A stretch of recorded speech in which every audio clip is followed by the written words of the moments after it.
இன்றைக்கு இந்த ஜூலை மாதத்தினுடைய வாக்கு தத்தத்தை நாம் யாவரும் பெற்றுக்கொள்ளும்படியாக ஏசாயா தீர்க்கதரிசன புஸ்தகத்திலே 41வது அதிகாரத்தை எடுத்துக்கொள்வோம். எல்லாரும் சேர்ந்து படிக்கலாம். 18வது வசனத்திலிருந்து 20வது வசனம் வரைக்கும் 3 வசனங்கள். ஏசாயா 41:18. கர்த்தருடைய பரிசுத்த நாமத்துக்கு ஸ்தோத்திரம். கர்த்தர் இந்த மாதத்திலே நமக்கு கொடுக்கிற இந்த வாக்கு தத்தத்திலே என்ன செய்ய போகிறார் என்பதை மிக தெளிவாக நமக்கு இதிலே வெளிப்படுத்துகிறார். அதிலே 19வது வசனத்திலே நான் உண்டு பண்ணுவேன் என்று சொல்லுகிறார். அல்லேலூயா, கர்த்தருக்கு ஸ்தோத்திரம். எங்கே உண்டு பண்ணுவார் என்றால் உயர்ந்த மேடுகளில், வனாந்திரத்தில், வறண்ட பூமியில். என்னத்தை உண்டு பண்ண போகிறார்? அங்கே எப்படிப்பட்ட கேதுரு மரங்கள், சித்தி மரங்கள், மிருது செடிகள், ஒலிவ மரங்கள், இவையெல்லாம் அவாந்திர வெளியிலே தேவதார விருட்சங்கள், பாய்மர விருட்சங்கள், புன்னை மரங்கள் எல்லாம் நான் என்ன செய்வேன்? உண்டு பண்ணுவேன். மாத்திரமல்ல, எதற்காக இதை செய்கிறார்?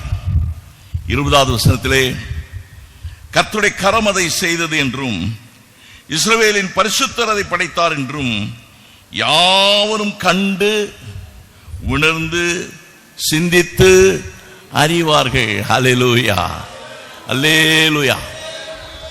யாவரும் காண்பார்கள். அல்லேலூயா. கர்த்தர் நம்முடைய வாழ்க்கையிலே செய்கிற ஒவ்வொரு அற்புதமும், நம்முடைய வாழ்க்கையில செய்கிற ஒவ்வொரு காரியமும் அது நம்முடைய சுய நலத்திற்காக அல்ல. அது மற்றவர்கள் கண்டு கர்த்தருக்கு மகிமையை செலுத்தும்படியாக, கர்த்தருடைய நாமம் மகிமைப்படும்படியாக கர்த்தர் நம்முடைய வாழ்க்கையில காரியங்களை செய்கிறார். ஆகவே நாம் தைரியமாய் நிச்சயமாய் இருக்கலாம். இந்த ஜூலை மாதத்தின் ஆரம்பத்திலே கர்த்தர் சொல்கிறார், நான் இவைகளெல்லாம் உனக்கு செய்ய போகிறேன். அல்லேலூயா. ஏனென்றால் இப்பொழுது நாம் வாசித்த இந்த 3 வசனங்களிலே சொல்லப்பட்டிருக்கிற காரியங்கள் இது ஒரு மனுஷனால் செய்ய முடியாது.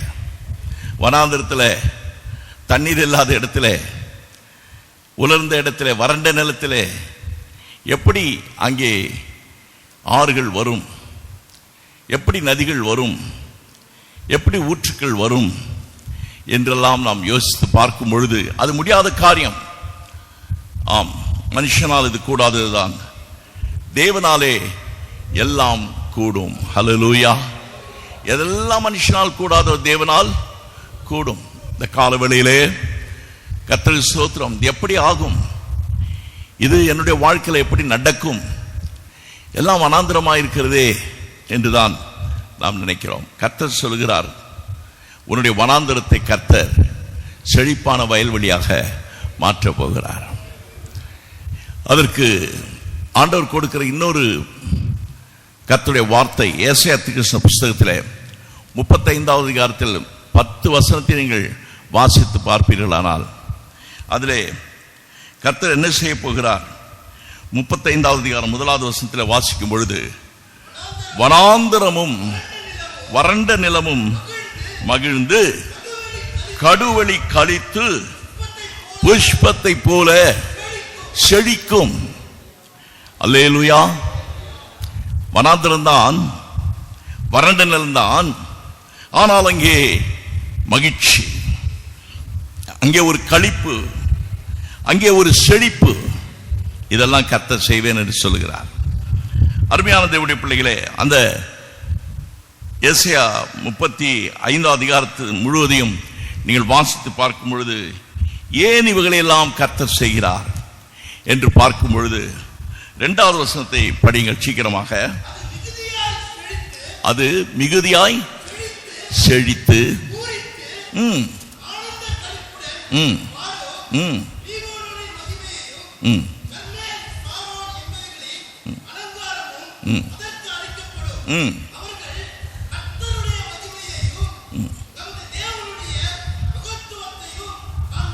ரெண்டு காரியம் சொல்லப்பட்டிருக்கிறது. ஒன்று கர்த்தருடைய மகத்துவம், தேவனுடைய மகிமை. அல்லேலூயா. The glory of the Lord. Hallelujah. அந்த கர்த்தருடைய மகத்துவம். அருமையான தேவனுடைய பிள்ளைகளே, கர்த்தருக்கு ஸ்தோத்திரம். இவைகளை அவர்கள் காண்பார்கள். நாம் இந்த உலகத்திலே சாதாரணமான மனிதர்களாய் இருந்தாலும், மற்றவர்கள் பார்வையில அற்பமாய் இருந்தாலும், பாருங்க, கர்த்தருக்கு ஸ்தோத்திரம். கர்த்தர் நம்முடைய வாழ்க்கையில செய்ய போற அந்த பெரிய காரியம் இருக்கிறதே, அதுதான் நம்மை மறைத்து அது வெளிப்படும் பொழுது நாம் ஒன்றுமில்லை. ஆனால் இவருடைய வாழ்க்கையிலே ஒரு பெரிய காரியம் நடக்கிறதே. அப்படி என்றால் உலகத்தை விட, உலகத்தில் இருக்கிறவரை விட இவர்களில் இருக்கிறவர் பெரியவர். ஹல்லேலூயா. அதுதான் இந்த உலகம் பார்க்க போகிறது. இந்த உலகம் உன்னை அல்ல, முன்னில் இருக்கிறவரை காண வேண்டும், அவருடைய மகத்துவத்தை காண வேண்டும், அவருடைய மகிமையை காண வேண்டும். அல்லேலூயா. அதுதான் கர்த்தர் எதிர்பார்க்கிறார். அல்லேலூயா. அருமையானவர்களே, ஆனால் நாம் என்ன செய்கிறோம்? நம்முடைய பலவீனங்களையும் நம்முடைய குறைவுகளையும் நாம் அடிக்கடி சிந்தித்து நம்முடைய நம்பிக்கையை நாம் இழந்து விடுகிறோம். நம்பிக்கையற்ற நிலைமையில போய்விடுகிறோம். ஆகவேதான் கர்த்தர் சொல்கிறார், நான் வனாந்தரத்தை செழிப்பாக்குவேன். அல்லேலூயா. வனாந்தரத்தில் பாருங்க, அதுல ஒண்ணுமே இருக்காது, ஒரு நம்பிக்கையே இருக்காது.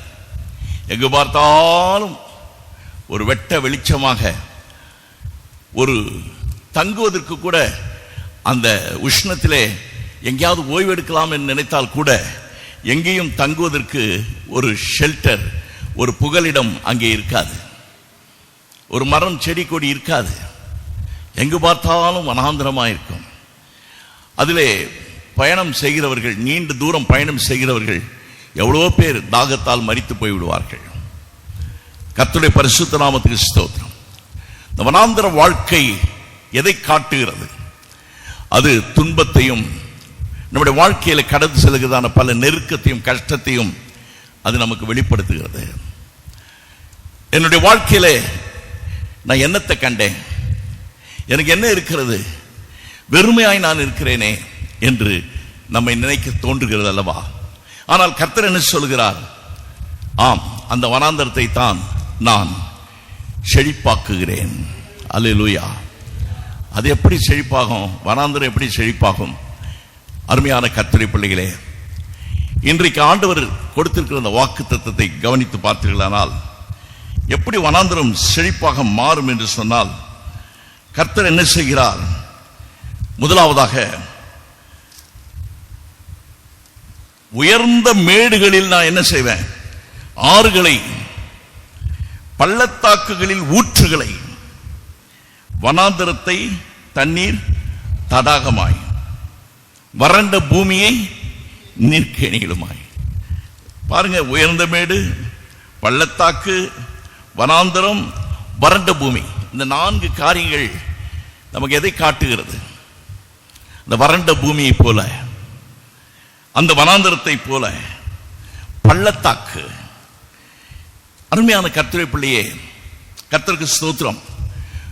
நன்றாக தெரிந்து கொள்ளுங்கள். உயர்ந்த மேடு என்று சொல்லும் பொழுது சாதாரணமாக நாம் நடந்து போகலாம். ஆனால் ஒரு மேட்டு, ஒரு உயர்ந்த மேட்டின் மேல் ஏறி போகும் பொழுது நாம் கஷ்டப்படுறோம்.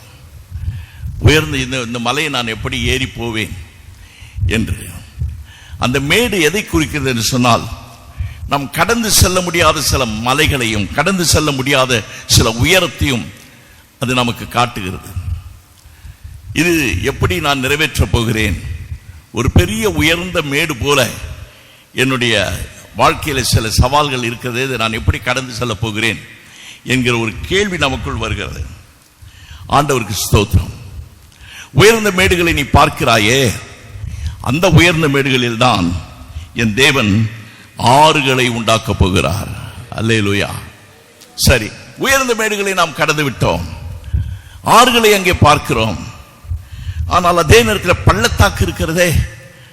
பள்ளத்தாக்கு என்று சொன்னால் அது 2 மலைகளுக்கு இடையிலே காணப்படுகிற ஒரு பள்ளம், இறங்கி போகக்கூடிய ஒரு பள்ளம். அந்த பள்ளத்தாக்கிலே எப்பொழுதும் ஒரு விதமான இருள் சூழ்ந்து கொண்டிருக்கும். அந்த பள்ளத்தாக்கிலே ஒரு பாதுகாப்பு இருக்காது. அருமையான தேவனுடைய பிள்ளைகளே, அந்த பள்ளத்தாக்கு தான், அது கண்ணீரின் பள்ளத்தாக்கு போல உன் வாழ்க்கையிலே ஒரு பள்ளத்தாக்கு. கடந்து வர முடியல, உன்னால் அதை கடக்க முடியல. ஆண்டவருக்கு ஸ்தோத்திரம். ஆனால் அந்த பள்ளத்தாக்கில கர்த்தர் என்ன செய்கிறாராம்? ஊற்றுகளை என்ன செய்கிறார்? திறக்கிறாராம். ஹல்லேலூயா. பாருங்க, மேடுகளில் ஆறுகளையும் பள்ளத்தாக்கிலே ஊற்றுகளையும் கர்த்தர் திறக்கிறார். இங்கிலீஷ்ல பாத்தீங்கன்னா, I will open rivers in high places, fountains in the midst of the valleys. I will make the wilderness a pool of water and the dry land springs of water. Hallelujah. I will open rivers. நான் ஆறுகளை திறப்பேன். அல்லேலூயா. அவர் திறக்கிறார். அது மேடா இருக்கலாம், ஆனால் அவர் ஆறுகளை திறப்பார். பாருங்க, இது தண்ணீரை குறித்து எத்தனை காரியம் சொல்லப்பட்டிருக்கிறது. ஆனா இதுல ஆறுகள், தண்ணீர் தடாகம், ஊற்று, இதெல்லாம் சொல்லப்பட்டிருக்கிறது. இதெல்லாம் எப்படி வருது? நமக்கு தண்ணி வேணும்னா எங்கிருந்து வரும்? மழை பெய்யணும். மழை பெஞ்சா ஏரி ரொம்பும். ஏரி ரொம்பனா நமக்கு தண்ணி கிடைக்கும். மழை பெய்யலைன்னா, ஏரி காஞ்சி போச்சுன்னா தண்ணி கிடைக்காது. அல்லேலூயா. அதை நம்ம சென்னையில் பார்க்குறோம். மழை காலம் வந்தால் ஐயோ மழை மழை மழை, அப்புறம் வெயில் காலம் வந்தால் பிளாஸ்டிக் குடங்களை தூக்கிட்டு இங்கே அங்கே ஜனங்க அலைவாங்க, தண்ணி கிடைக்காது. இதுதான் நம்முடைய நிலைமை. அருமையான தேவனுடைய பிள்ளையே, கர்த்தருக்கு ஸ்தோத்திரம். மழை, மழை என்ற வார்த்தை இதுலேயும் இல்லை. 35வது அதிகாரத்தில் கூட பார்த்தீங்கன்னா மழையே இல்லை. ஆனால் ஆறு, ஊற்று, நதி இதெல்லாம் சொல்லப்பட்டிருக்குது. மழையை சொல்லலை. ஏன் மழையை சொல்லலை? மழை வந்தால் தானே தண்ணி வரும். ஆண்டவர் சொல்றாரு, நீங்கள் காற்றையும் காண மாட்டீர்கள், மழையும் காண மாட்டீர்கள், ஆனால் இந்த பள்ளத்தாக்குகள் எங்கும் நான் தண்ணீரால் நிரப்புவேன் என்று 2 ராஜாக்களின் புஸ்தகத்திலே 3வது அதிகாரம் 17வது வசனத்திலே நாம் வாசிக்கிறோம். காற்றையும் காண மாட்டீர்கள், மழையும் காண மாட்டீர்கள். இனி மழை வரும் மழை வரும் எதிர்பார்த்து கொண்டிருக்கிற, ஆனால் அதெல்லாம் நீ பார்க்க வேண்டிய அவசியம் இல்லை. மழை இல்லாமலேயே நான் தண்ணீரை கொடுக்க முடியும். ஹல்லேலூயா. ஏனென்றால் நான் ஆறுகளை திறக்கிறவர், நான் நீரூற்றுகளை உண்டாக்குகிறவர். ஹல்லேலூயா. அருமையான தேவனுடைய பிள்ளைகளே, வனாந்தரத்திலே ஒரு தண்ணீர் தடாகம் அங்கே காணப்படும். அது கர்த்தர் உண்டாக்குவார். எங்க இருந்து தண்ணி வந்தது? அது கர்த்தர் உண்டாக்குகிறது. அருமையான தேவனுடைய பிள்ளைகளே, வறண்டு போன பூமியிலே எவ்வளவுதான் தோண்டி தோண்டி தோண்டி போனாலும் தண்ணி இருக்காது. ஆனா கர்த்தர் சொல்றார், வறண்ட பூமியை நான் என்ன செய்வேன்? நீர் கேணிகளாய் மாற்றும். Wells of water, springs of water. Springs of water இங்கிலீஷ்ல ரொம்ப அழகா இருக்கு.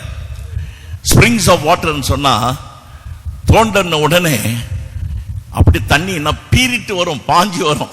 அதான் ஸ்பிரிங்ஸ் ஆஃப் வாட்டர். சும்மா கொஞ்சமா வராது, பீரிட்டு வரும். அல்லேலூயா. அருமையானவர்களே, ஈசாக்கு அப்படிதான் போகிற இடமெல்லாம் துறவை வெட்டி கொண்டே போகிறார். என்ன துறவு? ஆபிரகாம் வெட்டின துறவுகள் மூடி வச்சுட்டாங்க. ஆபிரகாமினுடைய விரோதிகள் ஆபிரகாம் மேல் பொறாமை கொண்டு ஆபிரகாம் மரித்த பின்பு அந்த துறவெல்லாம் மூடிட்டாங்க. ஆனா ஈசாக்கு பார்த்தாரு, நீங்க மூடினா பரவாயில்ல, என் தகப்பனாகிய ஆபிரகாம் தோண்டி வச்ச அந்த துறவுகளை நான் திறப்பேன். அவர் திறக்கிறார். எங்கெல்லாம் தோண்டினாரோ அங்கெல்லாம் தண்ணி வந்தது. அல்லேலூயா. எங்கெல்லாம் தண்ணி வந்ததோ அங்கே அவர் ஒரு ஆல்டர், ஒரு பலிபீடத்தை கட்டினார். அங்கே கர்த்தரை தொழுது கொண்டார். அல்லேலூயா. இப்படி அவர் துறவை வெட்டி கொண்டே போகிறார். எங்கெல்லாம் துறவு வெட்டினாரோ அங்கெல்லாம் தண்ணி வந்தது. ஹல்லேலூயா. அப்ப சத்துரு பார்க்கறான், இவன் எங்க போய் துறவு வெட்டினாலும் தண்ணி உங்களுக்கு வருது, எங்க இருந்து வருது? ஹல்லேலூயா. அப்ப சொல்றாங்க ஈசாக்கை பார்த்து, உண்மையாகவே நீ கர்த்தரால் ஆசீர்வதிக்கப்பட்டவன் தான். ஹல்லேலூயா. தேவ பிள்ளையே, நம்முடைய வாழ்க்கையில ஸ்தோத்திரம், தைரியமாக விசுவாசத்தோடு நாம் ஈசாக்கை போல அந்த தண்ணீர் துறவுகளை தோண்டி பிரயாசப்படும் பொழுது கட்டாயமாய் ஸ்பிரிங்ஸ் ஆஃப் வாட்டர், அந்த நீரூற்றுகள் அங்கே பாய்ந்து வருகிறதை நாம் பார்க்க முடியும். அதை மாத்திரம் மறந்துடாதீங்க.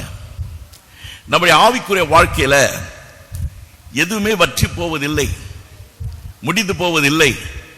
ஹல்லேலூயா. வேலை போகலாம், வயசாகி போயிடலாம், இப்போ எனக்கு அவ்வளோ பலம் இல்லைன்னு சொல்லலாம், எனக்கு அவ்வளோ உதவி இல்லை, ஒத்தாசை இல்லை. ஹல்லேலூயா. ஹல்லேலூயா. நிறைய பேர் என்கிட்ட ஜெபத்துக்கு வரும்போது ஒரு சகோதரி வந்தாங்க, ஐயா நான் 7 பிள்ளைங்க, ஒருத்தங்க கூட என்னை கவனிக்கல, எல்லாம் கை விட்டுட்டாங்க, நான் தனியாக இருக்கிறேன், எனக்கு யாருமே ஒத்தாசை இல்லையா, அழுகுறாங்க. அப்போ நான் என்ன சொன்னேன், அவங்க தேவையில்லை, உனக்கு கர்த்தர் ஒத்தாசையாக இருக்கிறார். ஹல்லேலூயா. இவ்வளோ நாள் உன் பிள்ளைங்களை பார்த்துட்டு இருந்தேன், இப்போ நீ என்ன செய், எனக்கு ஒத்தாசை வரும் பர்வதங்களுக்கு நேராய் என் கண்களை ஏறெடுக்கிறேன். அவரை நோக்கி பார், நீ வெட்கப்பட்டு போவதில்லை. அவரை நோக்கி பார்த்தவர்கள் வெட்கப்பட்டு போவதில்லை. இந்த கால வேளையிலே இந்த ஜூலை மாதத்தின் வாக்கு தத்துவம் என்ன சொல்லுகிறது உனக்கு என்றால், தேவனுடைய பிள்ளையே, எல்லாம் வற்றி போகலாம், ஆனால் நீயும் நாம் ஆராதிக்கிற தேவன் வற்றி போகாதவர். அவர் ஜீவ ஊற்று. ஹல்லேலூயா. இயேசு ஜீவ ஊற்று. ஹல்லேலூயா. ஜீவ தண்ணீர் ஊற்று. ஹல்லேலூயா. சமாரியா ஸ்திரீனிடத்தில் ஆண்டவராக இயேசு கிறிஸ்து பேசிக் கொண்டிருக்கிறார். தாகத்துக்கு தாய் என்று கேட்கிறார். அவள் பாத்திரம் தேடுகிறாள், கிணற்றை பார்க்கிறாள். நீ யார், சமாரியனா யூதனா என்று பார்க்கிறார். ஆனால் ஆண்டவர் சொல்றார் அந்த சமாரிய ஸ்திரியை பார்த்து, தாகத்துக்கு தா என்று இன்னார் என்பதை நீ அறிந்திருந்தாய், ஆனால் நீயே என்ன செய்திருப்ப, என்கிட்ட கேட்டிருப்ப, நான் உனக்கு என்ன கொடுத்திருப்பேன், ஜீவ தண்ணீரை கொடுத்திருப்பேன். அது ஜீவ காலமெல்லாம் உன் தாகத்தை தீர்த்து கொண்டிருக்கும். அல்லேலூயா. அல்லேலூயா. எவ்வளவு பெரிய ஒரு நம்பிக்கை. என்றைக்கு நாம் இயேசு கிறிஸ்துவை சொந்த ரட்சகராக ஏற்றுக்கொண்டு அவருடைய பிள்ளைகளாக மாறினோமோ, நம்முடைய வாழ்க்கையிலே ஆசீர்வாத ஊற்று வற்றி போவதே இல்லை. அது பெருக்கெடுத்து பெருக்கெடுத்து பெருக்கெடுத்து வந்து கொண்டே இருக்கும். எல்லாம் குன்றி போகலாம், எல்லாம் வறண்டு போகலாம், எல்லாம் வற்றி போனாலும் சரி, ஜீவ தண்ணீர் ஊற்று வற்றி போகாது. நீயே தேடிக்கொண்டதெல்லாம் வற்றி போயிடும். அதான் ஆண்டவர் சொல்றார் எரேமியாவில், என் ஜனங்கள் எனக்கு 2 தீமைகளை செய்தார்கள். தண்ணீர் நிற்காத தொட்டிகளை தங்களுக்கு வெட்டி கொண்டார்கள், ஜீவ தண்ணீர் ஊற்றாகிய என்னை விட்டு விட்டார்கள். நம்முடைய நம்பிக்கை அந்த தொட்டிகள் எதை குறிக்கிறது என்றால், உன் பிரயாசம், உன்னுடைய தாளந்து, உன்னுடைய திறமை, உன்னுடைய பலன், இதை தான் நீ நம்பிக்கொண்டிருக்கிற. ஆனால் உன்னுடைய ஐஸ்வர்யம் உனக்கு உதவாது. கர்த்தர் உன்னுடைய ஜீவ ஊற்றாய் இருப்பாரானால், ஜீவ தண்ணீர் ஊற்றாய் இருப்பாரானால், தொட்டிகளில் இருந்து அல்ல, நீ ஆராதிக்கிற தேவன் எப்பொழுதும் உனக்கு ஜீவ தண்ணீர் ஊற்றாக, வியாதி நேரத்திலையும் அந்த ஊற்று பாய்ந்து வரும், கஷ்ட நேரத்தில் அந்த ஊற்று பாய்ந்து வரும், நெருக்க நேரத்தில் அந்த ஊற்று பாய்ந்து வரும். உன்னுடைய வாழ்க்கையில எப்பொழுதெல்லாம் சோதனை வருகிறதோ, எப்பொழுதெல்லாம் உனக்கு துன்பங்கள் வருகிறதோ, எப்பொழுதெல்லாம் நீ அவரை நோக்கி பார்க்கிறாயோ, அந்த ஊற்று சுரந்து வருகிறதை நீ காண்பாய். ஹல்லேலூயா. ஆகவே இந்த ஜூலை மாதத்திலே ஒருவேளை நீ வறண்டு போய் காணப்படலாம். ஆனால் அந்த நேரத்தில் இந்த வனாந்தரத்தில் கர்த்தர் செய்கிற காரியம் என்ன? கர்த்தருக்கு ஸ்தோத்திரம். அவரை நோக்கி பார்க்கும் பொழுது ஹல்லேலூயா. தாவீது சொல்றார் பாருங்க, சங்கீத புஸ்தகத்தில் 63ஆம் சங்கீதம் 1வது வசனத்தில் வாசிக்கும் பொழுது என்ன சொல்றாரு? தேவனே, நீர் என்னுடைய தேவன், அதிகாலமே உம்மை நான் தேடுகிறேன். பாருங்க, வறண்டதும் விடாய்த்ததும் தண்ணீர் அற்றதுமான நிலத்திலே என் ஆத்துமா உம்மேல் தாகமாயிருக்கிறது, என் மாம்சமானது உம்மை வாஞ்சிக்கிறது. ஹல்லேலூயா. மான்கள் நீரோடு வாஞ்சித்து கதரும் போல் தேவனே, எந்த ஆத்துமாவும் உம்மையே வாஞ்சித்து கதறுதே. மான்கள் நீரோடை வாஞ்சித்து கதரும் போல் தேவனே, எந்த ஆத்துமாவும் உம்மையே வாஞ்சித்து கதறுதே. தஞ்சமே நீர், அடைக்கலம் நீர், கோட்டையும் நீர், என்றும் காப்பி தஞ்சமே நீர். ஹல்லேலூயா. Thank you Lord. ஆம் பிரியமானவர்களே, நாம் நம்முடைய நம்பிக்கை இழந்து நம்முடைய சோர்வு நேரத்திலே நாம் அதைரியத்தோடும் அவிசுவாசத்தோடும் காணப்படும் பொழுது சத்துரு உள்ள நுழையலாம். அல்லேலூயா. ஆனால் அதே நேரத்தில் கர்த்தர் என்ன செய்யறார் தெரியுமா? உன்னுடைய வறண்டு போன அந்த நிலைமையை மாற்றி உனக்கு அங்கே ஒரு செழிப்பை கட்டளையிடும் பொழுது, அந்த ஏசாயா 35வது அதிகாரத்தை படித்து பார்த்தீங்கன்னா 3 காரியங்கள் சொல்லப்பட்டிருக்கிறது. ஒன்று, வலு சர்ப்பங்கள் தாபரித்த இடம். இன்னொன்று, அந்த வலு சர்ப்பங்கள் மாத்த சிங்கம் அங்கே வராது. அந்த வலு சர்ப்பம், அந்த சிங்கம். ஹல்லேலூயா. இதெல்லாம் எதை காண்பிக்குது? சாத்தானை காண்பிக்குது. நம்முடைய வாழ்க்கையில் அடிக்கடி சத்ருவானவன் நுழைய பார்க்கிறான். ஆனா கர்த்தர் என்ன செய்கிறார்? நம்முடைய வாழ்க்கையில் அந்த செழிப்பை கட்டளையிடும் பொழுது, 35ஆம் அதிகாரத்தில் நீங்க வாசித்து பார்க்கும் பொழுது, அதிலே அந்த துஷ்ட மிருகம், அந்த சாத்தான், ஹல்லேலூயா, அடிக்கடி உன் வாழ்க்கையை டிஸ்டர்ப் பண்றான். உனக்கு விரோதமாக எழும்பலாம் அந்த துஷ்ட மிருகம். ஆனா கர்த்தர் சொல்றாரு, துஷ்ட மிருகம் அங்கே போகாது இனிமேல். ஏன் தெரியுமா? நான் உன் வனாந்தரத்தை செழிப்பாக்கி விட்டேன். அல்லேலூயா, அல்லேலூயா. அருமையான தேவனுடைய பிள்ளை, ஏனென்றால் ஏசாயா 32வது அதிகாரம் 2வது வசனத்தை சீக்கிரமாக படித்து பாருங்க. அவர் காற்றுக்கு ஒதுக்காகவும் பெருவெள்ளத்திற்கு புகலிடமாகவும் வறண்ட நிலத்துக்கு நீர்க்கால்களாகவும் விடாய்த்த பூமிக்கு. அல்லேலூயா. ஏன் நீ விடாய்த்து போயிருக்கிறாய்? ஏன் மனம் தளர்ந்து காணப்படுகிறாய்? அதே 35ஆம் சங்கீதத்தில் 35ஆம் அதிகாரத்தில் வாசிக்கும் பொழுது, மனம் தளர்ந்தவர்களை பார்த்து என்ன சொல்லுங்க?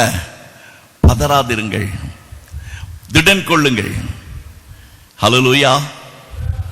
மனம் தளறுகிறவர்களை பார்த்து தள்ளாடுகிற முழங்கால்களை என்ன செய்யுங்க? பலப்படுத்துங்க. ஏன் தெரியுமா? இதோ கர்த்தர் வருகிறார், உன்னை ரட்சிக்க வருகிறார். ஹல்லேலூயா. அவர் பதிலளிக்கிறவர். அதான வாசிக்கிறோங்க. இப்ப படிங்க அந்த வசனத்தை. எஸ். பயப்படாதிருங்கள், திடன் கொள்ளுங்கள், நீதியை சரி கட்டுவார், வருவார், பதில் அளிக்க என்ன செய்வார்? வருவார்.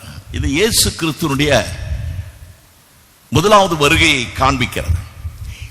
இயேசு இந்த உலகத்தில் வெளிப்பட்ட பொழுது நடந்தது என்ன?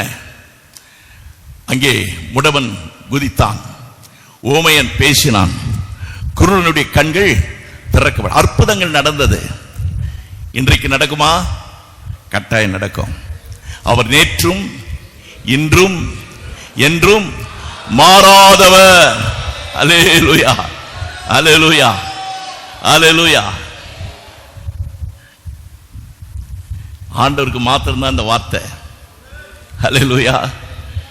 மனுஷன் பழைய காலத்தை யோசிக்கலாம், நிகழ்காலத்தை யோசிக்கலாம், ஆனா எதிர்காலம் அவன் கையில இல்லை. ஆனா ஆண்டவருக்கு மாத்திரம்தான் நேற்றும் இன்றும் என்றும். அல்லேலூயா. வாக்கு மாறாத தேவன். அல்லேலூயா. அந்த 35ஆம் அதிகாரத்தில் வாசிக்கும் பொழுது அந்த சத்துருவை கர்த்தர் சிதறடித்து அங்கேதான் அந்த அருமையான மரங்களை அங்கே கர்த்தர் உண்டு பண்ணுகிறார். கர்த்தருக்கு ஸ்தோத்திரம். அருமையான விருட்சங்கள் இங்கே முளைக்க ஆரம்பிக்கிறது.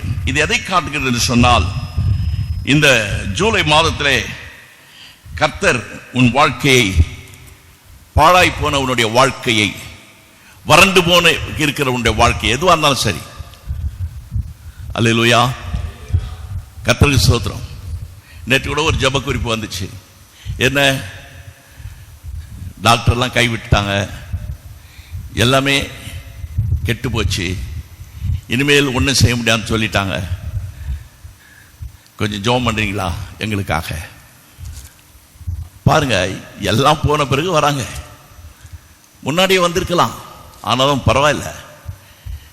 என் தேவனாகிய கர்த்தர் மனுஷனால் செய்யக்கூடாததை அவர் செய்ய வல்லவராயிருக்கிறார். எசேக்கியேல் 36ஆம் அதிகாரம் 36வது வசனத்தை நீங்கள் வாசித்து பாருங்கள். அவர் என்ன சொல்லுகிறார்? கர்த்தராகிய நான் நிர்மூலமானவைகளை கட்டுகிறேன், பாழானதை பயிர் நிலமாக்குகிறேன்.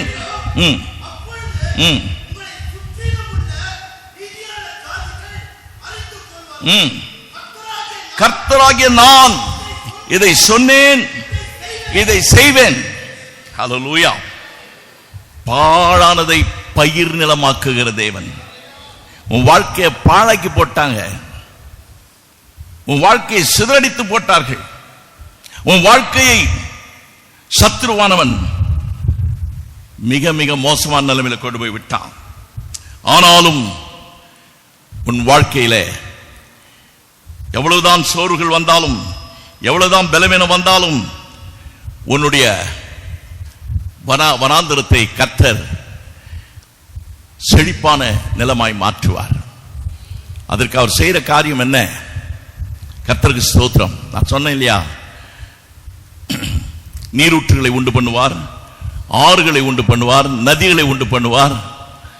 இதெல்லாம் எதை காண்பிக்கிறதா? பரிசுத்த ஆவியை காண்பிக்கிறது. அல்லேலூயா. தாகமுள்ளவன் மேல் தண்ணீரையும் ஆறுகளையும் உன் சந்தானத்தின் மேல் ஆசீர்வாதத்தையும் ஊற்றுவேன் என்று ஏசாயா புத்தகத்தில் 44ஆம் அதிகாரத்தை வாசிக்கிறோம். அப்படி என்றால் என்ன அர்த்தம்? கர்த்தர் ஊற்றுவார். ஊற்றப்பட வேண்டுமே உன்னதத்தின் ஆவி, உயிர்ப்பிக்க வேண்டும் எம்மை தேவா. ஹல்லேலூயா. எல்லாரும் பாடுங்க.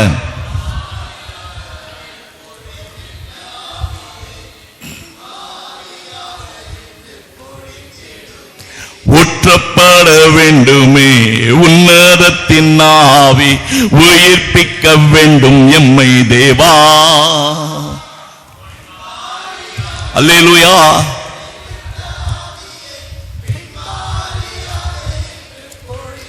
இந்த ஜூலை மாதத்திலே நீங்கள் காணப்போகிறீர்கள், சபையிலே மாம்சமான யாவர் மேலும் என்னுடைய ஆவியை ஊற்றுவேன். அப்பொழுது மூப்பர்கள் அவர்கள் தரிசனம் காண்பார்கள், வாலிபர்கள் தீர்க்கதரிசனம் சொல்லுவார்கள். எல்லாரையும் கர்த்தர் எடுத்து பயன்படுத்த போகிறார். உன்னை கர்த்தர் பயன்படுத்த போகிறார். உன்மேல் கர்த்தருடைய அபிஷேகம் வந்து இறங்க போகிறது. ஓ ரஹாபா சந்தரபாலபா. இதுவரைக்கும் நீ ஒருவேளை ஆவியிலே நீ தரித்திர நிலைமையில், ஆவிக்குரிய தரித்திரத்தில் நீ காணப்பட்டாய். இனிமேல் அப்படி அல்ல. கர்த்தர் உன்மேல் ஆவியை ஊற்றும் பொழுது, ஏசாயா தீர்க்கதரிசன புத்தகம் 32ஆவது அதிகாரம் 18வது வசனத்தை வாசித்து பாருங்கள். 15வது வசனம் ஏசாயா 32:15 உன்னதத்திலிருந்து நம்மேல் ஆவி ஊற்றப்படும் மட்டும் அப்படி இருக்கும். அப்பொழுது வனாந்தரம் செழிப்பான வயல்வெளியாகும். அல்லேலூயா. உன்னதத்திலிருந்து ஆவி ஊற்றப்படும் வரைக்கும், உன்னதத்திலிருந்து ஆவி, உன்னதத்திலிருந்து ஆவி, உன்னதத்திலிருந்து அபிஷேகம், உன்னதத்திலிருந்து ஒத்தாசை, உன்னதத்திலிருந்து தேவ வல்லமை உனக்கு இறங்கி வருகிறது. மனுஷனிடத்திலிருந்து அல்ல. இந்த உலகத்தில் எத்தனையோ பெரிய சக்திகள் இருக்கிறது. அவை எல்லாவற்றையும் விட உயர்ந்த உன்னதமான தேவன். அவர் உயரமும் உன்னதமான சிங்காசனத்திலே வீற்றிருக்கிற தேவன். அவரிடத்திலிருந்து இறங்கி வருகிறதான அந்த அபிஷேகம் உன்மேல் ஊற்றப்படும் பொழுது அந்த உன்னுடைய வறண்ட வாழ்க்கை செழிப்பாய் மாறுகிறது. ஹல்லேலூயா. நீ கடன்காரனா இருக்க வேண்டிய அவசியம் இல்லை. நீ ஒவ்வொரு நாளும் எப்படி கழிப்பேன்னு பயப்பட தேவையில்லை. காட்டு புஷ்பங்களை கவனித்து பார். ஏன் இங்கே ஏசாயா 35 வாசிக்கிறோம்? புஷ்பத்தை போல செழிக்குமா? அல்லேலூயா. எப்படி? அங்கே புஷ்பத்தை ஆண்டவர் உதாரணத்துக்கு கொடுக்கிறார். பூக்கள். யாக்கோபு பூ பூத்து காய்த்து கனி கொடுப்பான். ஏன் அங்கே அந்த புஷ்பத்தை காண்பிக்கிறார் என்றால், ஆண்டவர் கவலைப்படுகிறவர்களை பார்த்து சொல்கிறார், காட்டு புஷ்பங்களை கவனித்து பாருங்கள், அவைகளை நான் உடுத்து வைக்கிறேன். சாலமோன் முதலாய் அப்படி உடுத்தினதில்லை. அவ்வளவு அழகான காட்டு புஷ்பங்களை நான் படைத்திருக்கிறேன். ஹல்லேலூயா. அதைவிட அழகாக உன்னை நான் உடுத்து வைக்க, உன்னை போஷிக்க நான் வல்லவராக இருக்கிறேன். கரங்களை தட்ட கர்த்தரை மகிமைப்படுத்துவோம். ஹல்லேலூயா. ஓ ஷபரபரபரபலபா ஓ ரகலபரபலபரபா. ஹல்லேலூயா. ஹல்லேலூயா. ஆகவே பிரியமான கர்த்தருடைய பிள்ளைகளே, இந்த ஜூலை மாதத்திலே கர்த்தர் நம்முடைய வாழ்க்கையிலே கேதுரு மரங்களையும் சித்தி மரங்களையும் மிருது செடிகளையும் ஒலிவ மரங்களையும் தேவதாரு விருட்சங்களையும் பாய்மர விருட்சங்களையும் புன்னை மரங்களையும் ஆண்டவர் உண்டு பண்ணுகிறார், உண்டு பண்ணுவார். எங்கிருந்து திடீர்னு தேவதார் வருது? எங்கிருந்து திடீர்னு ஒலிவ மரம் வருது? எங்கிருந்து இந்த மிருது செடி வருது? அப்படி நீங்க ஆச்சரியப்படாதீங்க. ஒவ்வொரு விதவிதமான இதெல்லாம் கர்த்தர் உன் வாழ்க்கையில் கொடுக்கிறதான வரங்கள், பரிசுத்தாவினுடைய வரங்கள். ஹல்லேலூயா. கிருபைகள் கர்த்தர் கொடுக்கிறதான இதோ நன்மையான எந்த ஈவும் பூர்ணமான எந்த வரமும் ஜோதிகளின் பிதாவினிடத்திலிருந்து இறங்கி உங்கள்கிட்ட வருது. அவற்றில் யாதொரு வேற்றுமையும் இல்லை. கர்த்தர் உனக்கு அநேக நன்மைகளை கொடுக்கிறார். ஹல்லேலூயா. உன் வாழ்க்கையிலே சீக்கிரத்திலே சுகவாழ்வு துளிர்க்கும். ஹல்லேலூயா. கர்த்தருக்கு எப்படி நினைக்காதீங்க. ஹல்லேலூயா. பழைய ஏற்பாட்டின் காலத்திலே ஆரோன் என்கிற ஆசாரியனை குறித்து ஆண்டவர் சொன்னார், ஒவ்வொரு கோத்திரத்துக்கு ஒரு கோலை எடுத்து வை, ஆரோனுடைய கோலையும் எடுத்து வை. நான் தெரிந்து கொண்டவனுடைய கோல் துளிர்க்கும். ஹல்லேலூயா. என்ன நடந்தது? ஆரோனுடைய கோல் துளிர்த்தது, காய்த்தது, பூத்தது, கனி கொடுத்தது. ஆனா அது வேர் பற்றவே இல்லை, வேறே இல்லை. செத்து போன ஒரு மரம் தான், உயிர் இல்லாத ஒரு கட்டை தான், கோல் தான். அல்லேலூயா. ஆனால் அது கர்த்தரின் கோல்.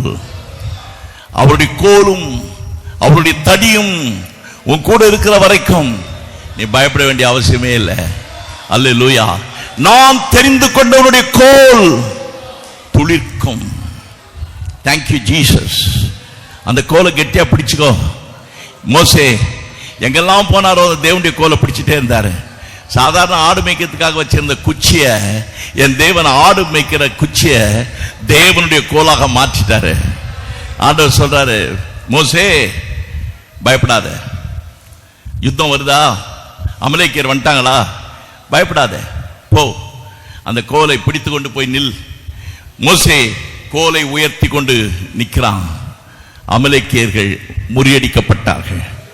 எந்த நேரத்திலும் கர்த்தர் உன் கையில கொடுத்திருக்கிற அந்த கோலை நீ உயர்த்தி பிடி. உனக்கு விரோதமாய் வருகிறவர்கள் ஒரு வழியாய் வருவார்கள், 7 வழியாய் ஓடி போவார்கள். ஹல்லேலூயா, தேங்க் யூ ஜீசஸ். இந்த ஜூலை மாதத்திலே எத்தனை பேர் நம்பிக்கையோடு விசுவாசத்தோடு கர்த்தர் உன் வாழ்க்கையில செய்ய போகிற அந்த மகத்துவமான கிரியைகளுக்காக காத்து கொண்டிருக்கிறீர்கள்? ஓ ஹல்லேலூயா, தேங்க் யூ லார்ட். ஆமென். நான் எதிர்பார்க்கிறேன் இந்த ஜூலை மாதத்தில் ஹல்லேலூயா கர்த்தர் செய்ய போற ஒரு காரியம் இந்த உலகத்தில் இருக்கிற மக்கள் பார்க்கும் பொழுது அவங்க சொல்லுவாங்க, இது கர்த்தருடைய கரம் இதை செய்தது, இஸ்ரவேலின் பரிசுத்தர் அதை படைத்தார் என்று யாவரும் கண்டு உணர்ந்து சிந்தித்துக் கொள்வார்கள். அல்லேலூயா. தேவனுடைய பிள்ளையே, கர்த்தர் உன்னை செழிப்பான வயல்வெளியாக மாத்திரமல்ல, உன் வாழ்க்கையிலே கனிதரும் விருட்சங்களை உண்டு பண்ணி, அல்லேலூயா, உன் தோட்டத்தை ஏதேனை போலவும் உன் தோட்டம் நீர்ப்பாய்ச்சான தோட்டமாகவும் கர்த்தர் மாற்றுகிறார். ஹல்லேலூயா, ஹல்லேலூயா, ஹல்லேலூயா. ஏசாயா தீர்க்கதரிசனம் 51:3 வாசிக்கும் பொழுது கர்த்தர் சீயோனுக்கு ஆறுதல் செய்வார், பாழான ஸ்தலங்களை எல்லாம் தேர்தலடை செய்து வனாந்தரத்தை ஏதேனை போல அவாந்தர வழியை கர்த்தரின் தோட்டத்தை போல ஆக்குவார். சந்தோஷம் மகிழ்ச்சியும் அதிலே உண்டாயிருக்கும். அல்லேலூயா, அல்லேலூயா. ஆடல் பாடல் சத்தம், ஆனந்த துதி ஒலி. அல்லேலூயா. அங்க என்ன வாசிக்கிறோம்? ஏசாயா 35:1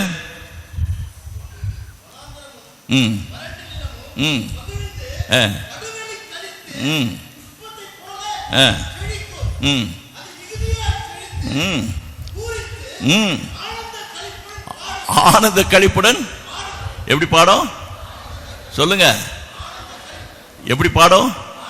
நீங்க எல்லாம் பாட போறீங்க, எல்லாரும் பாடிக்கிட்டே இருக்கணும் இந்த ஜூலை மாதத்தில். ஹல்லேலூயா, ஆமென். ஒருவன் துன்பப்பட்டால் அவன் ஜெபம் பண்ண கடவன், அவன் மகிழ்ச்சியா இருந்தால் சங்கீதம் பாட கடவன். கர்த்தருக்குள்ள நீ எப்பயுமே சந்தோஷமா இருந்தீனா சங்கீதம் பாடிக்கிட்டே இருப்ப. சங்கீதம் பாடிக்கிட்டே இருந்தா உனக்கு மகிழ்ச்சி வந்து கொண்டே இருக்கும். அல்லேலூயா, தேங்க் யூ லார்ட். ஆகவே கர்த்தர் உன்னை கர்த்தருடைய ஆலயத்திலே ஊழியத்திலே உன்னை நிலைநிறுத்தி உன்னை கனித்தரும் மரங்களாக செழிக்க வைத்திருக்கிறார். சங்கீத புஸ்தகத்திலே 92வது சங்கீதம் 13வது வசனத்தை வாசிங்க. 12-13 2 வசனங்களை படிக்கும் பொழுது, நீதிமான் பனையை போல செழிப்பான், லீபனோனில் கேதுருவை போல வளருவான். கர்த்தருடைய ஆலயத்தில் நாட்டப்பட்டவர்கள் எங்கள் தேவனுடைய பிரகாரங்களில் செழித்திருப்பார்கள். அல்லேலூயா, செழித்திருப்பார்கள். தேவ ஜனமே, இந்த ஜூலை மாதத்திலே ஹல்லேலூயா, ஹல்லேலூயா, நீ வறண்ட நிலமாக அல்ல, ஹல்லேலூயா, உன்னை செழிப்பான வயல்வெளியாக மாற்றி கர்த்தர் இத்தனை விருட்சங்களை உன் வாழ்க்கையிலே வெளிப்படுத்தி இதுவரைக்கும் நீ கொடுக்காத அளவுக்கு கர்த்தருக்கென்று நீ கனி கொடுப்பாய். நீ கனி கொடுக்க வேண்டும் என்று தீர்மானம் எடுத்துப்பார், அதற்கேற்ற வேலையை கொடுப்பார். கனி கொடுக்க வேண்டும் என்று தீர்மானம் எடுத்துப்பார், அதற்கேற்ற பிள்ளைகளை கொடுப்பார். கனி கொடுக்க வேண்டும் என்று தீர்மானம் எடுத்துப்பார், அதற்குரிய குடும்பத்தை கொடுப்பார். கனி கொடுக்க வேண்டும் என்று தீர்மானம் எடுத்துப்பார், அதற்குரிய சூழ்நிலையை கர்த்தரே உருவாக்குவார். கர்த்தருக்கென்று நான் கனி கொடுக்கணும்னு நீ தீர்மானம் எடுத்து பொருத்தனை செய்து ஜெபிக்கும் பொழுது உன்னுடைய சூழ்நிலைகளிலே கர்த்தர் எல்லாவற்றையும் மாற்றி உனக்கு அனுகூலம் உண்டாக்குவார். உன் வாழ்க்கையிலே நீ அதை காணப்போகிறாய். எல்லாரும் எழுப்பி நிற்போமா? இந்த வாக்கு தத்தத்தை எப்பொழுது நாம் பிடித்து கொண்டு இதை சொந்தமாக்கி கொண்டு நம்ம எல்லாரும் துதிக்க போகிறோம். இப்படி துதிக்கும் பொழுது கர்த்தருக்கு மகிமை உண்டாகட்டும், ஒரு வல்லமை வெளிப்பட போகிறது. ஹல்லேலூயா. எல்லாரும் கர்த்தரை ஸ்தோத்திரிங்க. வாய்களை திறந்து உள்ளத்தின் ஆழத்திலிருந்து கர்த்தரை ஸ்தோத்திரித்து, ஆண்டவரே இந்த ஜூலை மாதத்திலே எனக்கு ஒரு செழிப்பான வாக்குத்தத்தத்தை கொடுத்திருக்கிறீர். அல்லேலூயா. ஆசீர்வதிக்கப்பட்ட வாக்குத்தத்தத்தை கொடுத்திருக்கிறீர். எல்லாரும் கரங்களை உற்சாகமாய் தட்டி கர்த்தரை மகிமைப்படுத்துங்கள். அல்லேலூயா. ஸ்தோத்திரம், ஸ்தோத்திரம், ஸ்தோத்திரம், ஸ்தோத்திரம், ஸ்தோத்திரம். ஹல்லேலூயா, ஹல்லேலூயா, ஹல்லேலூயா. ஆமென். Thank you Lord, thank you Lord, thank you Lord, thank you Lord. கர்த்தர் நல்லவர்.